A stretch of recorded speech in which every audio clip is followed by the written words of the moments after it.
नमस्कार, राधे राधे। मैं परिस्वामिनी। आज इस वीडियो में आने वाले प्रश्न उत्तर के बारे में बताऊंगी। कमेंट के द्वारा जाया जा रहा है कितने प्रश्न उत्तर आ रहे हैं कि एकादशी का जो व्रत है वह 8 तारीख को मनाया जाएगा या 9 तारीख को मनाया जाएगा। प्रदोष व्रत कब की है, समय कब है, कौन सा शुभ मुहूर्त है, गौधेली बेला कब लगेगी, इन सब झंझटों से परेशान। तो आइए जवाब देती हूँ। तो अगर आप मेरे चैनल श्री परिस्वामिनी जी पर नए हैं तो चैनल को सब्सक्राइब कर लीजिए, ये बेल आइकन दबा लीजिए, हमसे जुड़े रहिए और ऐसी ही नई जानकारी अपडेट लेते रहिए। तो आते हैं इस वीडियो। रमा एकादशी 2023। रमा एकादशी दीपावली से 5 दिन पहले आती है। कहते हैं कि रमा एकादशी से दीपावली की शुरुआत हो जाती है। इस एकादशी पर हर बार की तरह श्री विष्णु जी के साथ माता लक्ष्मी की पूजा की जाती है। माँ लक्ष्मी का एक नाम रमा भी है, इसीलिए रमा एकादशी का व्रत के प्रताप से व्यक्तियों के पापों का नाश हो जाता है। ये मृत्यु के बाद उन्हें मोक्ष की प्राप्ति हो जाती है। और तो और रमा एकादशी व्रत सुख समृद्धिदायक माना जाता है। रमा एकादशी दामोदर या कृष्ण महीने के कृष्ण पक्ष की एकादशी है। जो बड़े प्रश्न है उत्तर है कि 8 को है या 9 को। पहला प्रश्न ये, तो इसका उत्तर दे देती हूँ कि 9 नवंबर 2023 दिन गुरुवार को मनाई जाएगी। बहुत ही शुभ संयोगों के साथ सभी ही धार्मिक स्थलों पर एक ही दिन एकादशी है। 5 नवंबर को अहुई अष्टमी तिथि है, पर कई लोग 8 नवंबर को एकादशी करने को कह रहे हैं, पर ये पूरी तरीके से गलत है। आप कह रहे हैं कि 8 को एकादशी कर सकते हैं, हम 8 को मनाएंगे, या कई लोग ऐसा बोल रहे 8 9 दोनों को, तो ऐसा कोई करने की ज़रूरत नहीं। पूर्ण तरीके से इसको गलत माना जाएगा। आप 9 तारीख को ही व्रत रखेंगे, पूजा विधि सब 9 तारीख को ही करेंगे। पंचांग के अनुसार कार्तिक मास के कृष्ण पक्ष की रमा एकादशी की तिथि 8 नवंबर 2023 को सुबह, समय बता देती हूँ, ध्यान से सुनेंगे, 8:23 पर शुरू होगी। 8:23 पर शुरू होगी और अगले दिन 9 नवंबर 2023 को सुबह 10:41 पर खत्म होगी। सूर्योदय में एकादशी 9 नवंबर दिन वीरवार को मनाई जाएगी। सुबह पूजन का समय बता देती हूँ।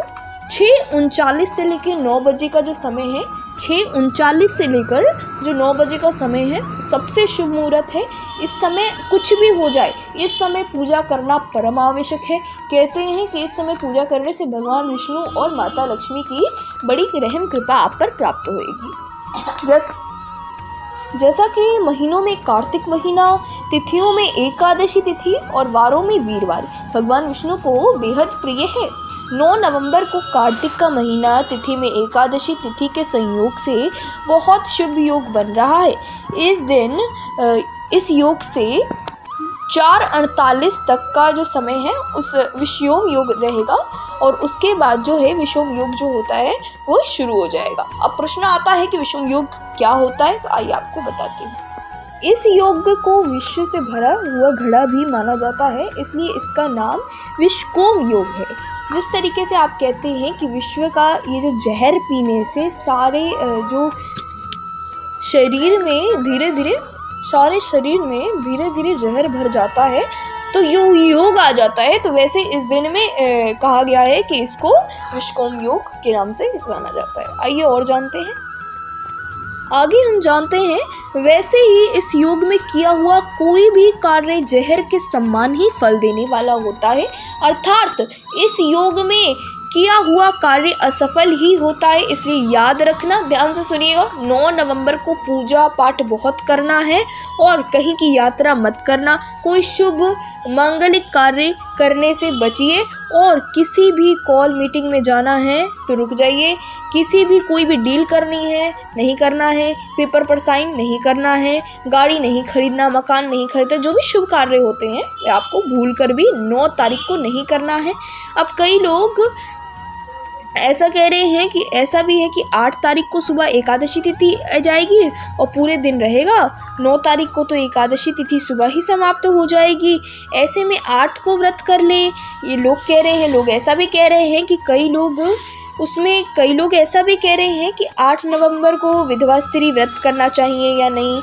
देखिए, मैं आपको एक बात बताऊंगी, ये सभी बातें पूरी तरीके से गलत हैं। सूर्य उदय की जो भी तिथि होती है वह पूरे दिन के लिए मानी जाती है, और असली व्रत वही होता है जो पूरे दिन भर का होता है। ऐसा नहीं कि आप सुबह कर लो फिर शाम को भोजन, ऐसा कुछ नहीं होता है, ठीक है।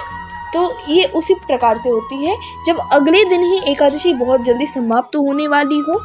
आगे परेशान हो जाते हैं लोग, ये सोचने लगते हैं 8 को करना है, 9 को करना है, कि 2 दिन की एकादशी पड़ रही है तो हम दोनों रखना, नहीं, 9 को ही एकादशी रखना है। पर इस बात को मान्यताओं के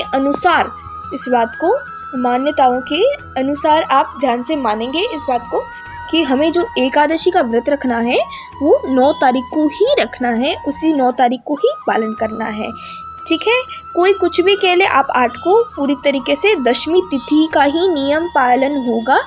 अब आप ये सोचिएगा कि मैं विधवा स्त्री हूँ तो मैं ये वाला व्रत रख लूँ, ये वाला ना रखूँ, कोई ऐसी बात नहीं है। एक प्रश्न का अन्य हमारे पास है कि आप लोग कह रहे हैं कि तारा भोजन, एक और प्रश्न आया है कि तारा भोजन कैसे करना है। तो मैं आपको बता दूं, तारा भोजन अगर आप कर रहे हैं तो दशमी को कैसे करें। तो जो तारा है, पहले मैं बता देती हूँ आपको तारा भोजन क्या होता है, को बता दूं। अगर आपको नहीं पता है तो मैं आपको बता देती हूँ। जो तारा भोजन होता है, कहते हैं आप दिन भर व्रत रखकर शाम को तारा देखकर और तारे को अर्घ देकर जो खाना को प्राप्त करते हैं, दिन भर व्रत रख लिया आपने, फल फूल पर आप रह रहे हैं, और शाम को आप तारे को अर्घ देकर जब भोजन कर रहे हैं, उसको तारा अर्घ कहते हैं, तारा भोजन कहते हैं, तारा व्रत कहते हैं, ठीक है। तो उस तरीके से आप खाना को प्राप्त कर सकते हैं। तो प्रश्न है कि 10वीं को तारा भोजन कैसे करें। तो देखिए, इसके 2 तरीके हैं। हर भक्त अपने भाव के अनुसार से चुनता है कि उसे क्या करना चाहिए। तो क्या है तरीके, जान लेते हैं। पहला तरीका ये है कि 10वीं के दिन अन्न ना ले, अन्न को तो छूइए भी मत, अन्न को लीजिए मत, ठीक है। दूध ले ले और दूध आदि फल वगैरह है वो ले ले, और उसके बाद अपनी स्थिति के अनुसार 10वीं को जल्द ही व्रत खोलने का मतलब है लेट नाइट नहीं कीजिएगा। पूजा करने के बाद शाम को जल्दी तारा देखकर व्रत खोल लेंगे, क्योंकि ये ठंडी का मौसम है और ठंडी का मौसम आ रहा है तो शाम भी जल्दी हो जाती है। तो जल्दी शाम को पूजा करें, अपना दीपदान वगैरह करें, आप अपना आरती कर रहे हैं, चालीसा कर रहे हैं, पाठ कर रहे हैं, जो जो करना है वो सब करें। उसके बाद तारा को अर्घ दें और फिर भोजन को प्राप्त कर लें। भोजन हल्का ही करें कि अगले दिन एकादशी, आप 10वीं को भोजन कर रहे हैं तो आप हल्का ही करें कि अगले दिन एकादशी के दिन पेट में अन्न ना रहे। तो इस तरीके से आप कर सकते हैं। और एक बार हम हमेशा कहेंगे कि जो एकादशी है बहुत ही शुभ एकादशी है, इसका व्रत आपको ज़रूर रखना है। अब मैं आपको बताऊं, कई लोग ऐसा प्रश्न भी कर रहे हैं कि 1 साल में 2 एकादशी आती है तो मैं सिर्फ 1 एकादशी करता हूं, तो क्या मैं इसका व्रत कर सकता हूं? जी आप ज़रूर। ये महीना जो है इतना शुभ है कि कार्तिक प्रभु को बहुत प्रिय है, तो आप ज़रूर दोनों एकादशी का अगले में मत रखिएगा, पर ये वाली एकादशी आपको ज़रूर ही करनी है। आप ज़रूर इसे अपने भाव अनुसार इसमें आप अपना व्रत रख सकते हैं, ठीक है। तो जो एकादशी का व्रत नहीं रखते और वे भी सोच रहे हैं कि इसे रखें, तो वे रख सकते हैं। आप दोनों एकादशी करेंगे तो आपको बहुत ही लाभ प्राप्त होने वाला है। प्रभु की कृपा प्राप्त होगी, बहुत सुखदाई है। प्रभु की पसंदीदार कार्तिक मास की ये एकादशी है जिसका आप दोनों एकादशी का व्रत रख सकते हैं। अब प्रश्न आ रहा है गौ-उत्सव द्वादशी का। कार्तिक मास में कृष्ण पक्ष की स्थिति को गौ-उत्सव के नाम से भी जाना जाता है। इस दिन यही द्वादशी 9 नवंबर 2023 को ही मनाई जाएगी। कई जगह व्रत भाद्रपद मास के कृष्ण पक्ष की एकादशी को भी मनाई जाएगी। मैं आपको द्वादशी तिथि का समय बता देती हूँ। द्वादशी तिथि शुरू 9 नवंबर 2023 सुबह, समय जो है मैं आपको बता देती हूँ। उसका जो समय है वो है 10:42 होएंगे, 10:42 सुबह द्वादशी तिथि समाप्त हो रही है 10 नवंबर को। और जो गौ-उत्सव है वो प्रदोष पूजा का जो समय है 5:40 से लेके 8:16 तक का है। गौ-उत्सव एकादशी में हम लोगों को पूजा करनी है और हमें गौ माता की पूजा ज़रूर करनी है, क्योंकि गौ नाम ही गौ-उत्सव है। हमें गोदावरी बेला देखी जाती है। अब आपको बताऊं गोदावरी बेला किसे कहते हैं, तो आइए इसका मतलब बताती हूँ। इसमें सुबह सूर्य का समय नहीं देखा जाता है। गोधेली बेला जो होती है वो गौ माता को आती है, जैसे गौ माता जब चरकर आती हैं तो वो जो समय होता है वो समय सबसे शुभ माना जाता है, तो उसे गोदावरी बेला कहते हैं। 9 नवंबर को पड़ेगी।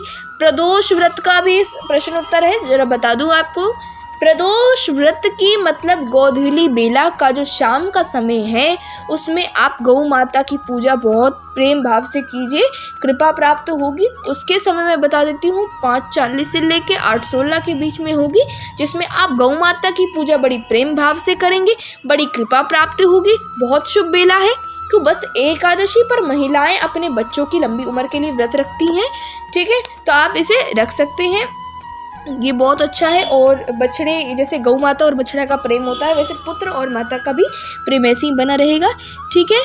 और जो है ये बहुत शुभ है। साथ बहुत पूजा की जाती, क्योंकि बहुत शुभ माना जाता है। इस दिन को गाय की दूध और गेहूं से बनी चीज़ों को नहीं खाना चाहिए, ध्यान से रखिएगा। कटे हुए फलों का सेवन नहीं करना, मतलब कई लोग होते हैं कि फल काट के रख देते हैं डब्बी में, उसके बाद पड़ा रहता है वो और फिर से खा ले, नहीं, आप फुल, जैसे आप नए सेब लेकर खा सकते हो, ठीक है, तो इस तरीके से आपको करना है। वो टूटे हुए फलों को नहीं खाना है। मूंग की दाल और बेसन योग खा सकते हैं आप, ठीक है। और गुड़ वगैरह की जो कहानी सुनकर ब्राह्मणों को फल दी जाती है, तो आप अगर आप देना चाहते हैं तो आप अवश्य व्रत रखिए और दक्षिणा के साथ ब्राह्मणों को फल देंगे, ठीक है। अपने आप को बता देती हूँ कि एकादशी व्रत और पारण का समय क्या है।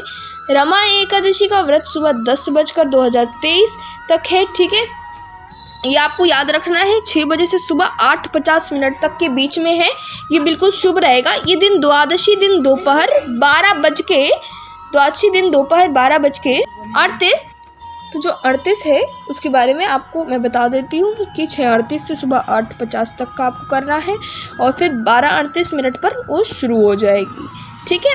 तो 12:38 पे वह ख़त्म हो जाएगी। प्रदोष व्रत धनतेरस का प्रश्न उत्तर है, चलिए इसके बारे में बता देती हूँ। अब 10 नवंबर दिन शुक्रवार की चर्चा करते हैं। 10 नवंबर दिन को सुबह अपनी वर्णन करने के लिए आपको पारण जप करना है। इस दिन सुबह शुक्र प्रदोष व्रत है, ठीक है। टाइमिंग त्रयोदशी तिथि शुरुआत 10 नवंबर को दिन में, ठीक है, 12:30 पर त्रयोदशी समय दिन और 12:33 को त्रयोदशी समय समाप्त हो रही। 11 नवंबर के दिन 15 देखिए आपको बताया जा रही है 15 मतलब का मतलब ये है कि आप 1:50 तक की त्रयोदशी पूजा का समय है। शाम को 11 नवंबर वाले दिन आप इसका व्रत रख सकते हैं। मासिक शिवरात्रि के व्रत के बारे में बता देती हूँ। 11 नवंबर वाले दिन शनिवार को मासिक शिवरात्रि व्रत रखा जाएगा। चतुर्दशी व्रत तिथि हमारी शुरू हो जाएगी। चतुर्दशी व्रत शुरू होएगी आपकी 1:50 पर, ठीक है, 12 नवंबर, ठीक है। इसका समय आपको बता दिया मैंने। शिवरात्रि व्रत में बड़ा ही शुभ नियम होता है, इसलिए 11 नवंबर को शिवरात्रि व्रत रखा जाएगा, क्योंकि शाम को व्रत का शुभ मुहूर्त देख रहे हैं तो ठीक है, निश्चित है। कल की पूजा जो है सुबह समय है और वह आपको बता देती हूँ। निश्चित काल की पूजा है 12 नवंबर, ठीक है, 11:40 पर, ठीक है। तो ये इस प्रकार से होगी और रात्रि से पहले आपको पहले प्रहार की पूजा कर देनी है, उस समय है। और तक का रात्रि का दूसरा प्रहर है 11 नवंबर को है, ठीक है। रात्रि का तीसरा प्रहर, अब मैं इसके समय आपको बता देती हूँ कि जो रात्रि का पहला प्रहर है जिसकी पूजा होने वाली है शिवरात्रि व्रत जो है, तो उसे रात्रि का जो पहला प्रहर है उसका समय है 11:40 पे शुरू हो जाएगी। अब जैसे मैं आपको एक बार क्लियर बता देती हूँ।